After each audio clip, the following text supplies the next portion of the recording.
കാശിനാഥൻ ഭാഗം 3. കണ്ണേട്ടൻ എവിടെ പോയതാ ടീച്ചറമ്മേ? വിലാസിനി ഉണ്ടാക്കി വെച്ച അപ്പവും മുട്ടക്കറിയും ടേബിളിന് മുകളിൽ കൊണ്ടുവച്ച് തിരിയുമ്പോൾ തൊട്ട് പിന്നിലായി ചിരിയോടെ നിൽപ്പുണ്ടായിരുന്നു ശാരദാമ്മ. ഇത്ര രാവിലെയാണേൽ മില്ലിലേക്കാവും. ലോഡിറക്കാൻ വരുന്നുണ്ടാവും, അതാ. എന്നാൽ ഉടനെ വരും, പ്രാതല് കഴിച്ചിട്ടേ പോവുകയുള്ളൂ. പിന്നെ ഇന്നലെ അവൻ മോളെ ഉപദ്രവിക്കുകയോ മറ്റോ? മടിയോടെ ചോദിച്ചുകൊണ്ട് അവളുടെ കവിളിൽ കൈചേർത്തു. ഏയ് ഇല്ല ടീച്ചറമ്മേ, പറഞ്ഞിട്ട് മെല്ലെ തിരിഞ്ഞു നടന്നു. ഇനിയും നിന്നാൽ ആ മുഖത്ത് നോക്കി കള്ളം പറയേണ്ടി വരുമെന്ന ഭയം കൊണ്ട്. മോളെ, പിന്നിൽ നിന്ന് വിളിച്ചതേ ഒന്ന് നിന്നവർ. എൻ്റെ കണ്ണനൊരു സാധുവാ, എന്തൊക്കെയോ മനസ്സിലിട്ട് നീറ്റുവാ എൻ്റെ കുട്ടി. അത് എത്ര ചോദിച്ചിട്ടും പറയണില്ല. ആരോടൊക്കെയോ ഉള്ള കലി പോലെയാ ജീവിതം സ്വയം നശിപ്പിക്കണത്. പറഞ്ഞു തിരുത്താനും അവൻ്റെ മനസ്സറിയാനും ഒത്തിരി ശ്രമിച്ചതാ. പക്ഷേ ഇതുവരെ കഴിഞ്ഞിട്ടില്ല. അവർ പറയുന്നത് ശ്രദ്ധയോടെ കേട്ടവൾ. കുട്ടിക്ക് കഴിയുമെന്ന് മനസ്സ് പറയാ, ശ്രമിച്ചു നോക്കണം. വീണ്ടും അവളുടെ നെറുകിൽ തലോടി. ഒന്ന് മെല്ലെ മൂളി വിട്ടു വൈഷ്ണവി. എൻ്റെ നിർബന്ധം കൊണ്ടാ ഇപ്പോൾ തടിമില്ലിലെ കാര്യങ്ങൾ നോക്കി നടത്തണത്, അല്ലാതെ ഇഷ്ടമുണ്ടായിട്ടല്ല. ചെറുചിരിയോടെ പറഞ്ഞിട്ട് അടുക്കളയിലേക്ക് നടന്നവർ. കഴിഞ്ഞ 4-5 മാസങ്ങളായിട്ട് തടിമില്ലിലെ കാര്യങ്ങളൊക്കെ നോക്കണത് കണ്ണേട്ടനാന്ന് അച്ഛൻ പറയുന്നുണ്ടായിരുന്നു. ഡോക്ടറല്ലേ, പിന്നെന്തിനാ ആ പണി ചെയ്യാതെ ഈ നാട്ടുമ്പുറത്ത് വന്ന് തടിമില്ലിലിരിക്കുന്നേ? പലപ്പോഴും ചിന്തിച്ചതാണ്. തലയിൽ കെട്ടിയ തോർത്തഴിച്ച് ഹാങ്ങറിലിട്ടു. ഫോണെടുത്ത് അച്ഛനെ വിളിക്കാൻ തുടങ്ങിയവൾ. ഹലോ മോളെ, സുഖാണോ? എടുത്ത പാടെ അച്ഛൻ അതാണ് ചോദിച്ചത്. ഇന്നലെ അവിടുന്ന് പോന്നതല്ലേ ഉള്ളച്ചാ, എന്നിട്ടാണോ ചോദിക്കണത് സുഖാണോന്ന്? ചിരിയോടെ ചോദിച്ചു. ആദ്യമായിരുന്നു എൻ്റെ മോളവിടെ സമാധാനമായിട്ടിരിക്കുന്നോ അതോ കരയുന്നോ എന്നൊക്കെ ഓർത്ത്. എൻ്റെ അച്ഛൻകുട്ടി കരയോന്നും വേണ്ട കേട്ടോ, എനിക്കിവിടെ സന്തോഷ, മെല്ലെ പറഞ്ഞവൾ. കണ്ണൻ മില്ലിലേക്കാവും, രാവിലെ പോയിരിക്കുവാ. ഇന്നലെ കുടിച്ചിരുന്നോ? ഇല്ലച്ചാ, കുടിച്ചിട്ടൊന്നുമില്ല. എന്നോട് വലിയ കാര്യമായിരുന്നേ. ആ മനസ്സിലെ ആദ്യമെങ്കിലും ഒന്നകലട്ടെ എന്നോർത്ത് പറഞ്ഞവൾ. പ്രാതല് കഴിച്ചോ? കഴിച്ചടി മോളെ. പിന്നെ ഗുളിക? ആ, അതും കഴിച്ചു. ആഹാ, മിടുക്കനായല്ലോ. ഒന്ന് പോടി പെണ്ണെ. പിന്നെയും എന്തൊക്കെയോ പറഞ്ഞവർ. കോൾ കട്ടാക്കി ടേബിളിന് മുകളിൽ വെച്ചതേ പിന്നിലെ വാതിലടയുന്ന ശബ്ദം കേട്ടിരുന്നു. ഒരു ഉൾക്കിടിലത്തോടെ അതേ നിൽപ്പ് നിന്നു. രാവിലെ കുടിച്ചിട്ടാണ് പോയതെന്നറിയാം. തിരിച്ച് ഏത് കോലത്തിലാവുമെന്നോർത്തായിരുന്നു ഭയം. നോക്കിയില്ല. അരയിലൂടെ അവൻ്റെ കൈകൾ അമർന്നതേ ദേഹമൊന്ന് വിറച്ചു. തലേന്നത്തതൊക്കെ ഭയത്തോടെ ഓർത്തവൾ ഈറൻ മുടി വകഞ്ഞു മാറ്റിക്കൊണ്ട് കഴുത്തിലും തോളിലും ആ ചുണ്ടുകളുടെ നനവ് പതിയുന്നത് അറിഞ്ഞവൾ. ഭയം തോന്നിയില്ല. തൻ്റെ പാതിയായവനിൽ നിന്നും താനും അത് ആഗ്രഹിക്കുന്ന പോലെ അനുസരണയോടെ നിന്നുകൊടുത്തു. മദ്യത്തിൻ്റെ ഗന്ധം ചെറിയ രീതിയിൽ ആ ശ്വാസത്തിലുള്ളത് അറിഞ്ഞവൾ. വയറിലിരുന്ന കൈകൾ കൈത്തണ്ടയിൽ തൊട്ടു മാറിയതും എന്തിൻ്റെയോ നനവറിഞ്ഞു വൈഷ്ണവി. മെല്ലെ കണ്ണുകൾ അവിടേക്കയച്ചതേ നടുങ്ങിപ്പോയിരുന്നു. കാശിനാഥൻ്റെ കയ്യിൽ നിന്നും ചോര പനിച്ചിറങ്ങുന്ന കാഴ്ച. അയ്യോ കണ്ണേട്ടാ, എന്താ ഇത്? അവന് നേരെ തിരിഞ്ഞവൾ. ഒന്നും മിണ്ടാതെ, ഒരു കൂസലുമില്ലാതെ അതേ നിൽപ്പ് തുടർന്നവൻ. കണ്ണേട്ടാ, എന്താ ഇത്? എങ്ങനെയാ പറ്റിയത്? ചോര ഗിനിയാ. കൈപിടിച്ചു നോക്കുമ്പോൾ മൂർച്ചയുള്ള എന്തോ കൊണ്ട് വരഞ്ഞ പോലൊരു പാട്. എന്ത് പറ്റിയതാ ഇത്? പറഞ്ഞുകൊണ്ട് അവൻ്റെ കയ്യിൽ പിടിച്ചതേ ദേഷ്യത്തിൽ കൈതട്ടി മാറ്റിയവൻ. അടവെടുക്കണ്ട നീയും ആ സ്ത്രീയെപ്പോലെ തന്നെ. ഒക്കെ അഭിനയമാ. ഈ കാണിക്കണതൊക്കെ അഭിനയാ. നീയും എന്നെ മനസ്സിലാക്കില്ല, എൻ്റെ നോവറിയില്ല, വേദനിപ്പിക്കും അയാൾ ചെയ്തിരുന്ന പോലെ. വല്ലാത്തൊരു ഭാവത്തിൽ അവൻ പുലമ്പുന്നത് എന്തെന്ന് മനസ്സിലാക്കാനാവാതെ പകച്ചു നിന്നവൾ. അലമാരി മൊത്തവും അരിച്ചു പെറുക്കി പഴയ ഒരു മുണ്ടിൻ്റെ കഷ്ണം കീറിയെടുത്ത് ഓടിപ്പാഞ്ഞു വരുമ്പോൾ ആളവിടില്ല. ചുറ്റും നോക്കിയ ശേഷം തുറന്നു കിടന്ന ബാൽക്കണി വാതിലിലൂടെ പുറത്തേക്ക് ചെന്നു. അവിടെ നിപ്പുണ്ട്, അകലേക്ക് നോട്ടം അയച്ചുകൊണ്ട്. കണ്ണേട്ടാ, ആ കയ്യിങ്ങി തന്നേ.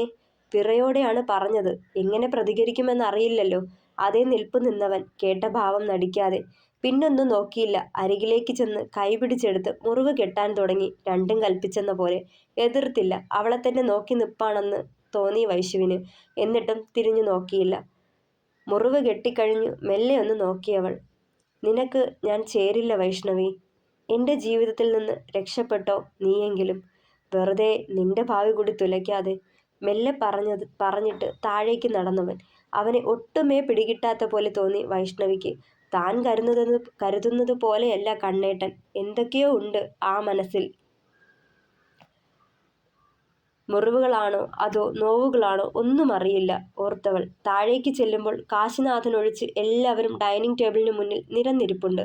അവളുടെ കണ്ണുകൾ അവനെ തേടിക്കൊണ്ടിരുന്നു. കണ്ണൻ പിന്നാമ്പുറത്തിരുന്നാ മോളെ കഴിക്കാറ്. മോള് ചെല്ല്. എന്തെങ്കിലും വേണമെങ്കിൽ എടുത്തു കൊടുക്ക്.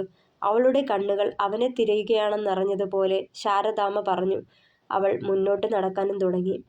അവനെപ്പോലെ ഇവൾക്കും ഭക്ഷണം പിന്നാമ്പുറത്താക്കാൻ പറയ് ആ വിലാസിനിയോട്. അതിനുള്ള യോഗ്യതയെ ഇവൾക്കുമുള്ളൂ. സാവിത്രിയുടെ പുച്ഛം കലർന്ന വാക്കുകൾ തെല്ലും അവളെ വേദനിപ്പിച്ചില്ല. അവരുടെ നാവിൽ നിന്നും ഇതൊക്കെ പ്രതീക്ഷിച്ചെന്ന പോലെ അത് വകവയ്ക്കാതെ മുന്നോട്ടു പോയവർ. നാവിനെല്ലില്ലാന്ന് കരുതി എന്ത് വിളിച്ചു പറയാന്ന് കരുതരുത് സാവിത്രി. നീ പറഞ്ഞതിത്തിരി കൂടിപ്പോയി. ശാരദാമ്മ സാവിത്രിയെ രൂക്ഷമായി നോക്കി.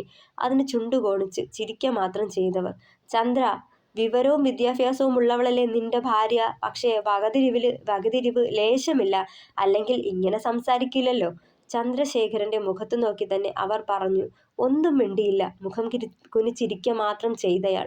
ചിരിയടക്കി പിടിച്ചിരുന്നു പ്രിയ. ശാരദാമ്മ പറഞ്ഞത് കണക്കായിപ്പോയെന്ന മട്ടിൽ.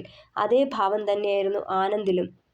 കോപം അരിച്ചു കയറി സാവിത്രിക്ക്. ഒരു കൊല്ലത്തെ പരീക്ഷ കൂടി എഴുതിയിരുന്നെങ്കിൽ എൻ്റെ മകൻ ഒരു ഡോക്ടറായി കഴിഞ്ഞേനെ. ഇനിയും അതിനൊരു സാധ്യത ഇല്ലാതില്ല. അവന് വേണ്ടി നിങ്ങൾ ദ ബെസ്റ്റ് എന്ന് പറഞ്ഞ് കണ്ടുപിടിച്ചു കൊടുത്തതോ ഒരു സാധാരണക്കാരിയെ. എന്നിട്ടും നിങ്ങളുടെ താളത്തിന് തുള്ളുന്നത് നിങ്ങൾ ചന്ദ്രുവിൻ്റെ അമ്മയാണല്ലോ എന്ന കൺസിഡറേഷൻ കൊണ്ട് മാത്രമാ. എന്ന് വെച്ച് എന്ത് പറഞ്ഞാലും വായ മൂടിക്കെട്ടി നിന്ന് കേൾക്കില്ല ഞാൻ. അവർ ഒച്ചയെടുത്തു. സാവിത്രി, മതി. ഇനി നിന്റെ ശബ്ദം ഉയർന്നു പൊങ്ങരുതിവിടെ. ചന്ദ്രശേഖരൻ ഒച്ചയെടുത്തു. കഴുപ്പ് പകുതിക്ക് നിർത്തി എഴുന്നേറ്റിരുന്നു സാവിത്രി. ആരും തിരികെ വിളിക്കാനോ അവരെ തടയാനോ മുതിർന്നില്ല. വൈശു പിന്നാമ്പുറത്തെ വാതിൽക്കൽ ചെന്ന് നിന്ന് പുറത്തേക്ക് എത്തി നോക്കി. തൂണിനടുത്തായി നിലത്ത് പടിയിലിരുന്ന് പ്രാതല് കഴിക്കുകയായിരുന്നു കാശിനാഥൻ.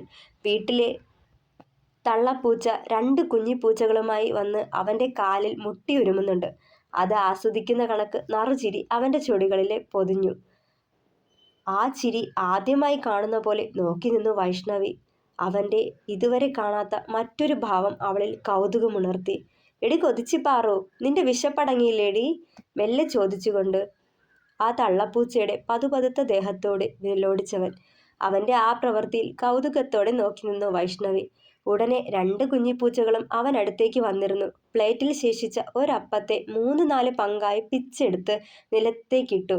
2 കുഞ്ഞിപ്പൂച്ചകളും ആർത്തിയോടെ കഴിക്കാൻ തുടങ്ങി. ഒരിത്തിരി നേരം അവൻ അവറ്റകളെ നോക്കി അതേ ഇരിപ്പ് തുടർന്നു.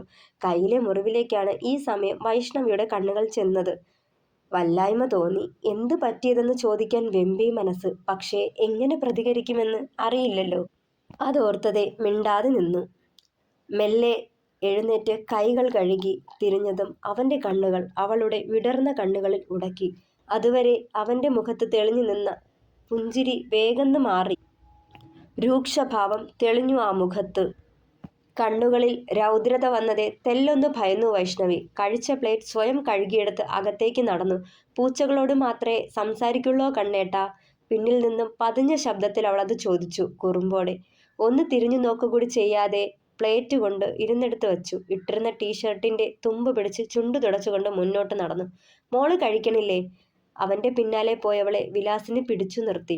കഴിക്കണം ചേച്ചി. എന്നാ പിന്നെ ഇനിയും വൈകിക്കണതെന്തിനാ? വേഗം എടുത്ത് കഴിക്ക്. ഊണിൻ്റെ നേരത്തല്ല പ്രാതല് കഴിക്കേണ്ടത്. കേട്ടോ കുട്ടിയെ? ശാസനയോടെ അവർ അത് പറയുമ്പോൾ മെല്ലെ ഒന്ന് ചിരിച്ചു വൈശു. കണ്ണേട്ടൻ കഴുകി വെച്ച പ്ലേറ്റ് കയ്യിലെടുത്ത് അതിലേക്ക് 2 അപ്പവും കുറച്ച് കറിയും എടുത്തു. വിലാസിനി ചേച്ചി ഉപയോഗിക്കുന്നതാവണം. ഒരു ചെയർ അവിടെ ഇട്ടിരിപ്പുണ്ടായിരുന്നു. അതിലേക്കിരുന്ന് കഴിക്കാൻ തുടങ്ങി. മെല്ലെ മെല്ലെ ചവച്ചരച്ചുള്ള അവളുടെ കഴുപ്പ് നോക്കി നിന്നു വിലാസിനിയും ചെറുചിരിയോടെ. ഇടയ്ക്കെപ്പോഴോ വൈഷ്ണവിയുടെ നോട്ടം അവരിലെത്തിയതേ പുരുകമുയർത്തി എന്തേന്ന് ചോദിച്ചവൾ. കുട്ടിയുടെ കഴുപ്പ് നോക്കിയിരുന്നതാ. ചിരിയോടെ പറഞ്ഞത് കണ്ണ് ചെമ്മി കാട്ടിയവൾ. മോളെ, അവർ മെല്ലെ വിളിച്ചു. എന്താ ചേച്ചി? എന്തിനാ മോളെ ഈ വിവാഹത്തിന് സമ്മതിച്ചേ? നല്ലൊരു ജോലിയുള്ളതല്ലേ കുട്ടിക്ക്? കുട്ടിയെപ്പോലെ ഏതെങ്കിലും നല്ലൊരു ഗവൺമെൻറ് ജോലിക്കാരനെ തന്നെ ഭർത്താവായി കിട്ടുമായിരുന്നല്ലോ. എന്നിട്ടും 24 മണിക്കൂറും കുടിച്ച് ബോധമില്ലാതെ നടക്കുന്ന ഇവിടത്തെ ചെക്കനെയെ കിട്ടിയുള്ളൂ. ഇത്തിരി രോഷം കലർന്നു ആ ശബ്ദത്തിൽ. എന്നോടുള്ള ഇഷ്ടവും അടുപ്പവും കൊണ്ടാവാം പറഞ്ഞത്. പക്ഷേ ആ പറഞ്ഞത് എനിക്കങ്ങ് ബോധിച്ചില്ല. എന്തോ ആര് എന്തൊക്കെ പറഞ്ഞാലും കണ്ണേട്ടനെ അങ്ങനങ്ങ് കൈയൊഴിഞ്ഞു കളയാൻ തോന്നുന്നില്ല ഇപ്പോൾ. ആ മനസ്സിൻ്റെ താളപ്പിഴകൾക്ക് കാരണമായ എന്തെല്ലാമോ ഉള്ളതുപോലെ. ഒന്നും മിണ്ടാതെ കഴിപ്പ് തുടർന്നു. കഴിച്ചു കഴിഞ്ഞ് പ്ലേറ്റ് കഴുകി വെച്ച ശേഷം മുകളിലേക്ക് ചെന്നു. റൂമിലേക്ക് ചെല്ലുമ്പോൾ കട്ടിലിൽ കണ്ണുകളടച്ച് കിടപ്പുണ്ട് കണ്ണേട്ടൻ. വലത് കൈ കണ്ണുകൾക്ക് മീതെയും വച്ചിരിക്കുക.